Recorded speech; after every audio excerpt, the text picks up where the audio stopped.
Ngayong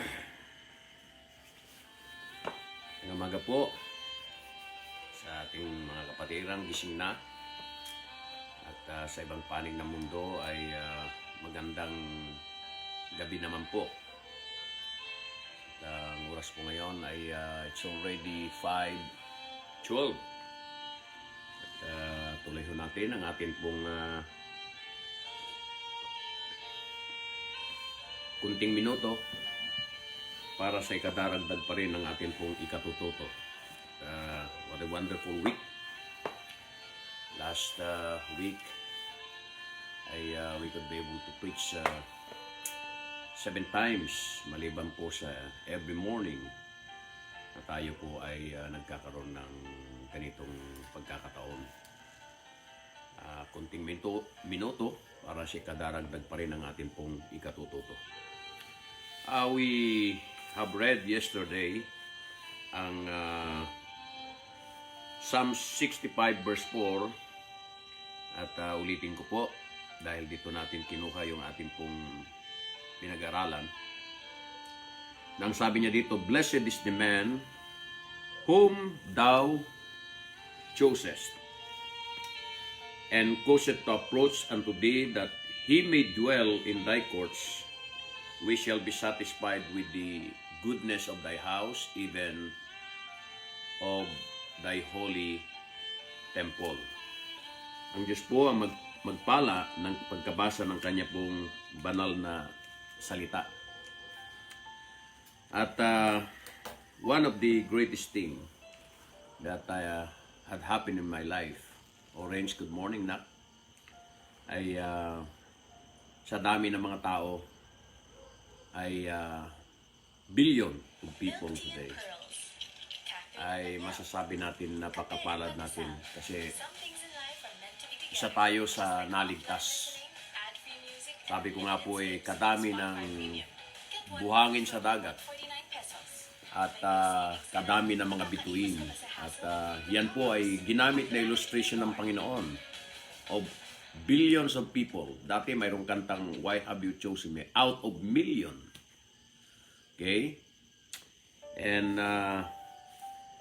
tayo ay isa sa nakakatiyak na langit ang atin pong pupuntahan. Tayo po yung nag-respond doon sa whosoever.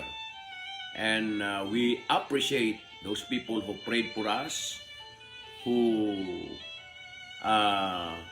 comply to the mandate of God to go into all the world, from Jerusalem, Judea, Samaria, and to the uttermost part of the earth.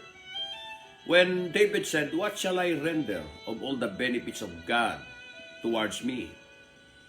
Ang sabi niya doon, upang maipakita ko ang aking pasasalamat sa kabutihan ng Diyos sa akin, I will take the cup of salvation. I think that's one of the greatest thing that we can do. Na kagaya ng apostol na Pablo, nabayaran natin yung atin pong utang. Mayroon tayong utang na loob. At ang sabi niya, "I am not ashamed of the gospel, which is the power. I have a debt to pay."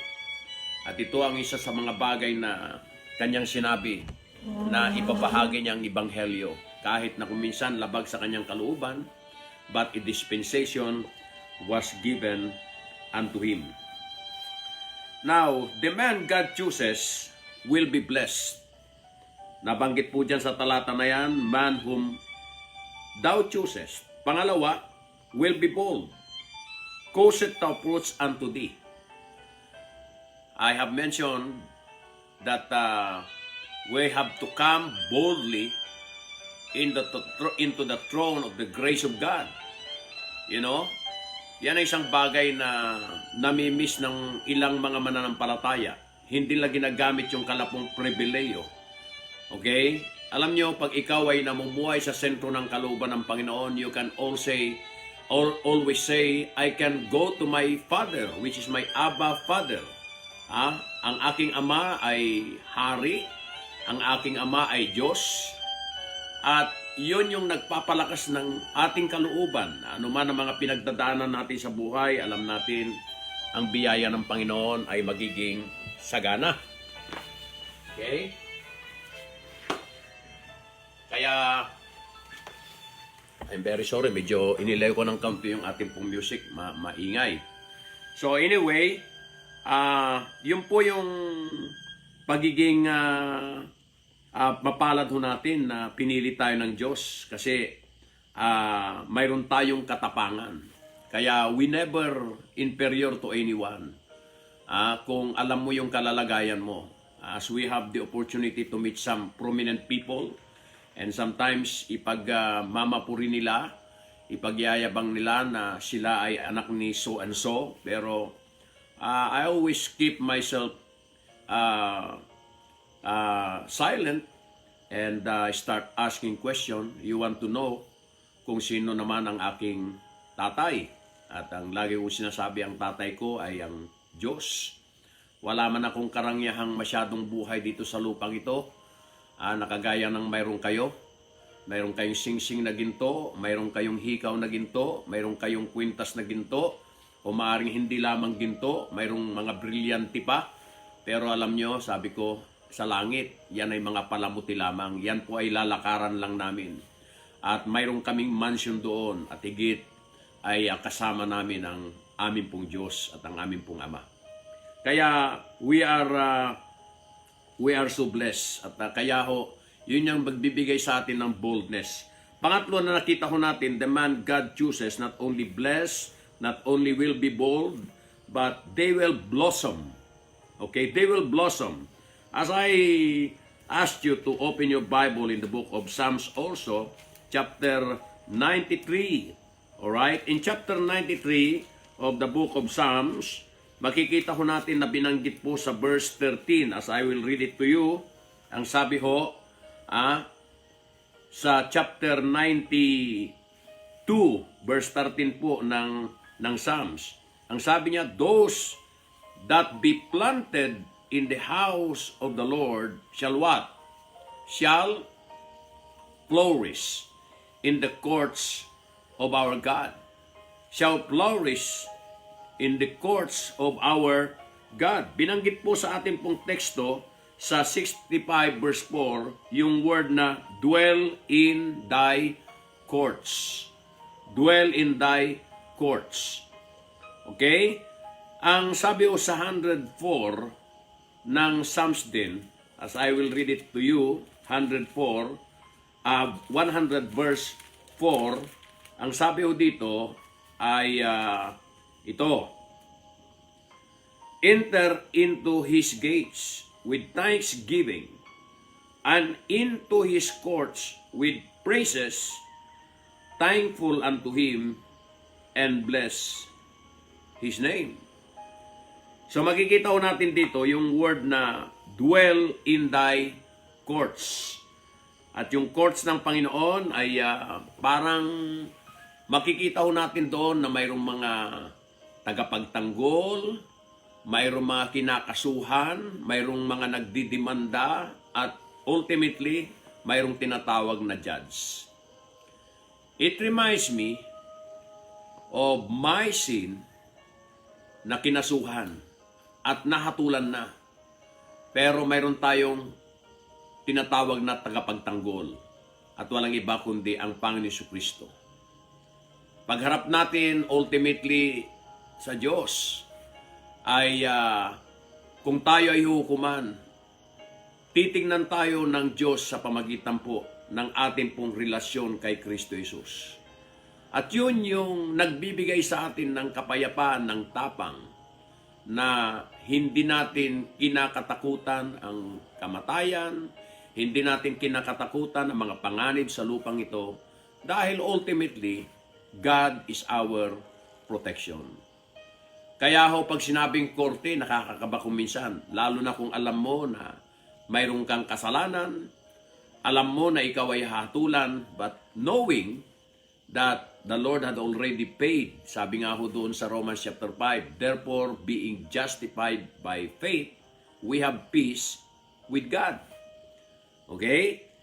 And as a believer na natutong sumunod sa kalooban ng Panginoon, we have peace with God. Okay? Kaya ho, marami hong mga mananampalataya na natatakot mamatay, natatakot mag-rapture. Alam niyo kung bakit? They know that they are saved. Kaya lang, dahil hindi sila namumuhay ng naayon sa kalooban ng Panginoon, himbis na magkaroon sila ng kapayapaan, they are listening. Kaya ngayon, may Omicron na naman na variant. Medyo may kaba sila. Pero alam nyo, when you go into the courts of God, listen to the preaching of His Word, makikita ho natin na napapawi yung atin pong mga kabagabagan, yung atin pong mga takot. Nagkakaroon tayo ng kalakasang loob na harapin ang mga hamon ng buhay knowing that God is with us. Kaya ho makikita nyo, we will blossom. Okay? Yan yung binanggit ho sa chapter 92, verse 13. As we will go back, ang sabi niya ho doon, sa verse 14, they shall still bring forth fruit in old age. They shall be fat and flourishing, to show that the Lord is upright, He is my rock, and there is no unrighteousness in Him. So makikita ho natin na as we dig deep sa pamagitan po ng pakikinig ng salita ng Panginoon and we trust in His Word, para tayong isang taong matalino na nagtayo ng bahay sa batuhan. Okay? Na magiging matatag kahit may mga bagyo ng buhay. So makikita ho natin na bilang isang mananampalataya, malalim kahit na anong mangyari, lalo nang sinabi ho doon sa Psalms chapter 1, He is like a tree planted by the rivers of water. Okay? And the more na mas malalim ang ating relasyon sa Diyos as we abide in Him, as we draw nigh to Him, as He said, be holy for I am holy. So makikita nyo na hindi ho tayo papalubog, hindi ho tayo papababa, kundi kahit na tayo tumatanda na, we can have a testimony like David when he said, I was been young and now I'm old. And yet, I have not seen the righteous begging bread. Kaya ho, sabi dito sa verse 14, they shall bring forth fruit in their old age. Kaya we are still excited of what will happen in the future. Although, hindi natin ma-deny that we are not getting younger, we're getting older. Okay? I'll be turning 59, pero salamat. As we talk about stewardship, yung sa parable ng talent, yung 5, ginawa niyang naging 10, yung 2, naging 4, ang nakakalungkot yung isa na natiling isa. But not bad for almost 36 years in the ministry here in Tayog, we branch out of more than, let's say 30 na mga gawain sa 4 na probinsya, including Pangasinan. At salamat, dahil inalaw ng Panginoon na hindi lamang po mag-additional, kundi mag-multiply yung gawain na naipagkatiwala. Kaya, kampante ho tayo na itong patuloy nating pagtatanim na ito. Sabi ko nga ho kagabi, pinicturean ko po yung bigas na binigay po doon sa Ricos. Nagko-contemplate ako na in mission, there is a provision. You see, pagkatapos mangaral, may kainan. Pagkatapos kumain, may pinadalang isang kabang bigas. Sabi, Pastor, napakabango niyan. And they have also love gifts. And at the same time, ay papaalis na ako. Inihahabol pa yung isang lalagyan at punong-puno pa rin ng pagkain. So, talagang sabi ko nga ho, ang Panginoon ay napakabuti. Nung una, ang kinakatakutan, paano kami mabubuhay? But I have proven that my God is the Jehovah Jireh. Our God is a Jehovah Jireh. Beyond our comprehension, the Lord is true to His promise. Because it is impossible for Him to lie. Kaya makikita nyo, sabi niya, they shall steal. Okay? Alam nyo, ang tendency sa mundo, pagka naabot niya na yung kanyang peak tendency, it will start going down, and going down, and going down, and going down. Unlike sa Panginoon, pag ikaw ay pinili ng Panginoon, you will still blossom. Kaya nga ho sabi nila, bloom where thou hast planted. Okay? Bloom where thou hast planted. At sa panahon ng pananalangin at pagtsatsaga, pagka dumating ang panahon na ikaw ay tutubo, yayabong at yayabong. At panghuli po na makikita ko natin dito, will be bountiful. As we look in 65 verse 4, binanggit din po yung salitang, satisfied with thy goodness. Alam nyo, sa mundong ito, there is a vacuum within the heart of individual na hindi ho pwedeng punuan ng kayamanan, hindi ho pwedeng punuan ng katanyagan, ng lugar, ng tao, at nung anumang hinahanap ng isang tao. Nakagaya ng isang tao, hinahanap niya lahat at nung dumating siya doon, sabi niya, it's empty. Di ba? Alam niyo, makakapag-satisfy lang sa buhay po ng isang tao, si Kristo Jesus. Kahit saan kang lugar, anumang bagay na mayroon ka, pagka mayroon kang Panginoon sa iyong puso, yun yung pinakamasarap. As I always say, nothing can beat the satisfaction that comes from God. Okay? Subukan mong hanapin sa lahat. Mapagod ka na.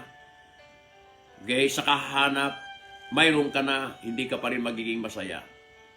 Kaya ho, ang isang bagay na dapat maintindihan ng bawat isa, ang tunay na nagbibigay ng kaligayahan sa buhay ng isang tao ay walang iba kundi ang Panginoon. Kaya the Lord is continuously inviting us to abide in Him. The Lord is continuously inviting us to draw unto Him.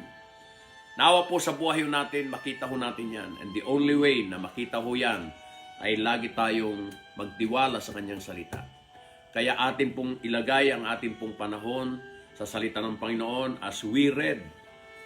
Ay i-claim natin yung mga promise. Kung ano yung mga bagay na hindi niya pinapagawa dyan, there are things that we have to put off. At the same time, there are things to put on in our lives. Pag sinunod natin yan, truly, the Lord will show His blessing upon us.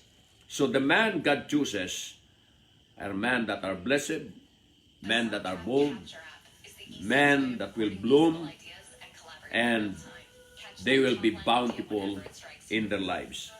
So with this day, as we learn to seek Him first again, at magkaisa po tayo sa tinatawag na face-to-face worship, as the Bible says, not forsaking the assembling of ourselves together as the manner of some is. As the Bible says, seek ye first the kingdom of God. 6 days na kayo ng trabaho, isang araw na ay para sa akin. With the right motive that we come because we want to praise Him, we want to thank Him, at maintindihan natin yung mga kapatiran natin nasa abroad, pero nakakatuwa yung kalapong pagnanais, yung desire na makibahagi pa rin through our live stream. At pag may mga pagkakataon na hindi lang napapanood, they go back to the record and they can still watch and nagpapahabol sila ng pasasalamat. At sabi nila, Pastor, we really appreciate your desire na patuloy pa rin kami matuto ng salita ng Panginoon. So, magandang umaga po sa inyo at napaka-exciting muli nakakaharapin nating bagong linggo, unang araw ng isang linggo at nawa po ay patuloy tayong magpanalanginan. So, sa mundong ito, marami tayong kabagabagan pero kay Kristo mayroon tayong kapayapaan. Sheila, thank you for watching. Sister Virgie, I've seen some of our brethren na regular na nanonood at maaaring hindi ko mabanggit yung inyong pangalan pero salamat yung inyo pong desire na patuloy na makapakinig ay susuklian din natin yan ng patuloy na paggising na maaga upang patuloy tayo makapagpangaral ng salita ng Diyos. Sister Biernes, thank you for watching. Most na ganitong oras ay mga kapatiran natin sa ibang bansa, OFW, at ganun din po yung mga nag-migrate na doon ay they still made the connection at gusto ko malaman nyo na ang gawain ng Panginoon ay patuloy na pinagpapala at patuloy na marami mga kaluluwang naliligtas. At nawa ay patuloy kayo mag-ingat although may Omicron, mayroong Delta, Huwag kayong mag-alala, mayroon tayong Alpha and Omega. Walang iba kundi ang Diyos. Okay? So good morning, Pastor Kabik. At nawa ay pagpalain tayo ng Panginoon tong araw na ito, and continue to pray for Pastor that once again, the Lord will use me as I preach kasama po ang mga kapastoran sa pangangaral ng salita ng Panginoon. Sa mundo ito, marami tayong kabagabagan, ngunit kay Kristo mayroon tayong kapayapaan. Laban mga kapatid. Fight, fight, fight!